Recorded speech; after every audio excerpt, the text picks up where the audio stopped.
నీ కలలు నిజం కావాలంటే నీ కృషి విరామం తీసుకోకూడదు. రెచ్చగొట్టే వాళ్ళ నుండి, చిచ్చు పెట్టే వాళ్ళ నుండి నువ్వు ఎంత దూరంగా ఉంటే నీకు అంత మంచిది.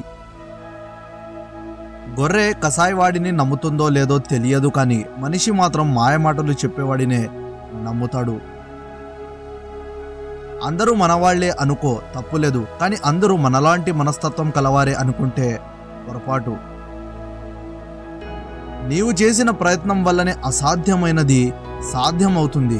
కాస్త ఓపిక పట్టు. దేనికైతే నువ్వు భయపడి వెనుకడుగు వేస్తావో అదే నిన్ను మళ్ళీ మళ్ళీ వెంటాడుతుంది. ఒక్కసారి ఎదురెళ్ళి చూడు, ఆ భయమే నీకు భయపడుతుంది.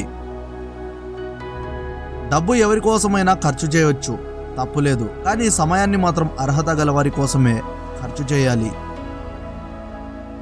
గొప్ప ప్రయత్నాలు, గొప్ప ఆలోచనలు అన్ని హేళనతోనే మొదలవుతాయి. నీ ఆశయాలు నిన్ను వెనక్కి లాగవు, కేవలం ముందుకు నడిపిస్తాయి. సాధించాలన్న ఆలోచన నీలో ఉన్నంతకాలం ఎన్ని అడ్డంకాలు వచ్చినా నీ విజయాన్ని ఎవరూ ఆపలేరు. జీవితం అనేది చాలా కఠినమైన పరీక్ష. దానిలో చాలామంది ఓడిపోవడానికి గల ముఖ్య కారణం ప్రతి ఒక్కరి ప్రశ్నాపత్రం వేరేదని గ్రహించకపోవడం. మనుషుల మీద ఉన్న కోపంతో నీ మనసును ఎక్కువ పాడు చేసుకోకు.